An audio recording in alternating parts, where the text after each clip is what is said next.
warahmatullahi wabarakatuh. Selamat pagi anak-anak semuanya. Kita kembali ketemu lagi setelah sekian lama kita offline. Kita masuk pada kerajaan maritim yang pertama di Indonesia, yakni Kerajaan Sriwijaya. Ini bab 1, kita akan mempelajari tentang letak geografis dari Kerajaan Sriwijaya. Ini ya, letak geografisnya bisa di peta itu. Sebagian besar wilayah dari Kerajaan Sriwijaya ini adalah di Indonesia bagian barat. Mana itu? Pulau Jawa, Kalimantan, Pulau Sumatera, bahkan itu mencakup Asia Tenggara daratan. Mana itu? Semenanjung Malaya dan juga Burma atau Myanmar sekarang, Vietnam sebagian, Kamboja, Laos, seperti itu ya. Letak kerajaan dari prasasti-prasasti yang ditemukan itu diketahui bahwa letak kerajaan Sriwijaya berada di Sumatera bagian selatan atau Sumatera Selatan. Ibu kota Sriwijaya diperkirakan pusatnya berada di tepi Sungai Musi atau di sekitar kota Palembang. Dulu disebut Pailibang ya, sekarang jadi Kota Palembang. Pengaruh Sriwijaya terus meluas mencakup Selat Malaka, Semenanjung Malaya yakni ya Semenanjung Malaysia atau negara Malaysia itu ya, atau Malaysia Barat ya. Kalau Malaysia Timur itu kan di Pulau Kalimantan bagian utara ya. Nah, hingga Laut Jawa. Bab yang kedua, sumber sejarah. Sumber sejarah Kerajaan Sriwijaya ada banyak, salah satunya yakni dari dalam negeri. Ada prasasti Kedukan Bukit, prasasti Telaga Batu, prasasti Talang Tuo, Karang Berahi, prasasti Ligor, prasasti Kota Kapur, dan Candi Muara Takus. Sumber dari luar negeri yakni yang menerangkan Kerajaan Sriwijaya adalah dari berita China dan berita India dan serta berita dari wilayah Arab sana. Kehidupan politik. Nah, kita coba kehidupan politik dan pemerintahan. Perluasan wilayah. Kerajaan Sriwijaya sejak abad ke-7 ini mulai melakukan perluasan wilayah. Pola pemerintahan raja. Kekuasaan raja di Kerajaan Sriwijaya bersifat mutlak. Masa kejayaan. Pada abad ke-8 dan 9, Kerajaan Sriwijaya puncak kejayaannya dicapai pada waktu diperintah oleh Raja Balaputradewa dari dinasti Shailendra. Kemunduran Kerajaan Sriwijaya pada akhir abad ke-12, Kerajaan Sriwijaya mengalami masa kemunduran. Perluasan wilayah Sriwijaya. Kerajaan Sriwijaya sejak abad ke-7 mulai melakukan perluasan wilayah kekuasaan. Perluasan wilayah kekuasaan dimulai dari Minangkabau ke daerah sekitarnya, yaitu Palembang, Jambi, Lampung, dan Jawa atau Tarumanegara, tetapi belum berhasil. Penguasaan wilayah-wilayah tersebut erat hubungannya dengan penguasaan lalu lintas perdagangan. Wilayah kekuasaan Kerajaan Sriwijaya sampai abad ke-13 meliputi sebagian besar Sumatera, Semenanjung Malaya, sebagian wilayah Jawa Barat, dan pulau-pulau yang ada di Laut Cina Selatan atau LCS. Faktor pendukung perkembangan Sriwijaya. Letak strategis. Letak Kerajaan Sriwijaya sangat strategis, yaitu berada di jalur lintas perdagangan antara India dan China. Keruntuhan Kerajaan Funan. Runtuhnya Kerajaan Funan di Indochina atau Vietnam. Majunya pelayaran Sriwijaya. Majunya aktivitas pelayaran dan perdagangan antara India dan China. Kekuatan armada laut. Memiliki armada laut yang kuat, jangkauan, melayani distribusi barang ke berbagai wilayah di Nusantara.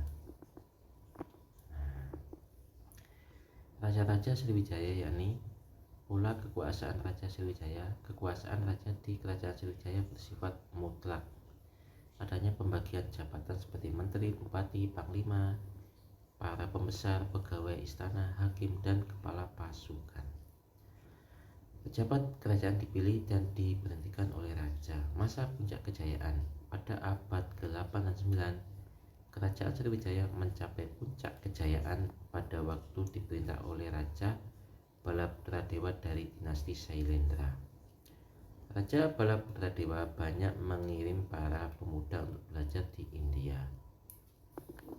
Daftar nama-nama Raja Kerajaan Sriwijaya. Raja-raja yang pernah memerintah di Kerajaan Sriwijaya antara lain Dapunta Hyang Sri Jayanasa, Sri Indrawarman Balaputradewa, dan Sri Sanggaramawijaya Gunawarman. Ini ya raja-rajanya. Keruntuhan Sriwijaya. Serangan dari kerajaan lain, yakni Kerajaan Sriwijaya berulang-ulang diserang oleh Kerajaan Cholamandala dari India. Kerajaan Taklukan melepaskan diri. Kerajaan Taklukan Sriwijaya yakni Ligor, Tanah Gentengkra ya di Thailand, Ligor ini di Malaysia, Kelantan juga Malaysia, Pahang juga Malaysia, Jambi provinsi di Indonesia, dan Sunda provinsi di Indonesia. Banyak yang melepaskan diri dari Sriwijaya. Perluasan kerajaan Thailand.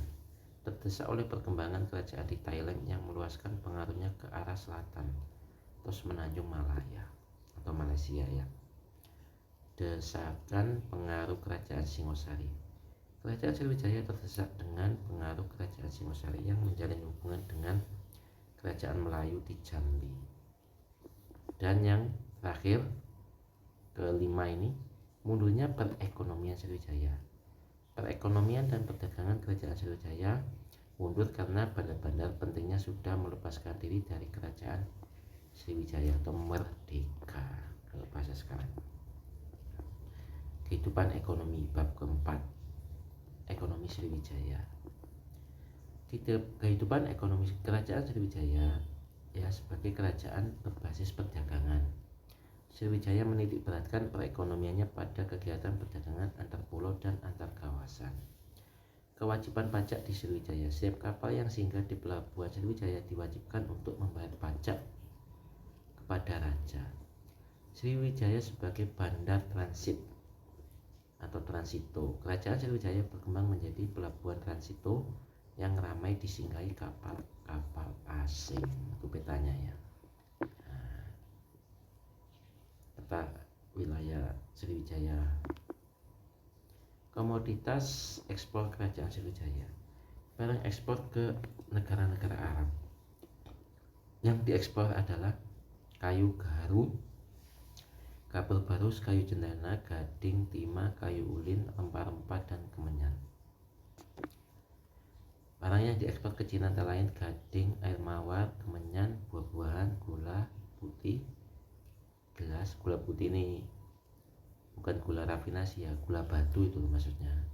Kabel barus, batu arang ya atau batu karang, pakaian, cula badak, wangi-wangian, bumbu masak, dan obat-obatan.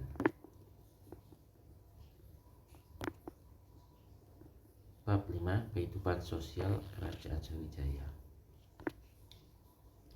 Kehidupan sosial kerajaan Sriwijaya. 1. Pengembangan pendidikan. Kerajaan Sriwijaya mengadakan hubungan dengan kerajaan di sekitarnya dan mengembangkan pendidikan. Ada nama pendeta yang sukses di bidang pendidikan yakni Sakya Kirti ya, lulusan dari Kolamandala India. Catatan Itsing tentang Sriwijaya. Catatan Itsing yang menyatakan bahwa terdapat 1000 pendeta Buddha yang belajar agama Buddha di Sriwijaya. Research atau penelitian. Sriwijaya dapat dikatakan sebagai pusat ilmu pengetahuan dan agama pada masanya.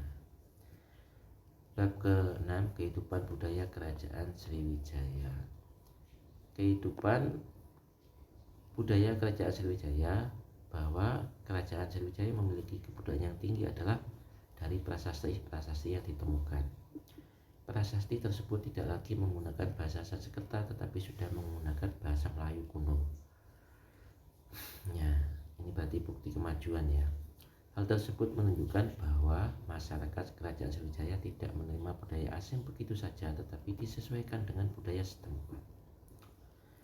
Hasil budaya peninggalan kerajaan Sriwijaya adalah berupa prasasti arca Buddha di Bukit Siguntang, bangunan suci di Jambi, kompleks Candi Muara Takus, beberapa bangunan suci di Gunung Tua atau Padang Lawas, dan arca Awalokiteswara yang ditemukan di Tapanuli Selatan, Sriwijaya Empire atau Kerajaan Sriwijaya.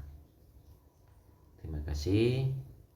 Demikianlah pemaparan dari saya tentang Kerajaan Sriwijaya. Kurang lebihnya mohon maaf apabila ada saran atau komentar bisa di komen di channelnya Pak Agus di komentar ya, atau juga bisa offline pas ketemu tatap muka langsung. Kurang lebihnya saya mohon maaf. Wassalamualaikum warahmatullahi wabarakatuh.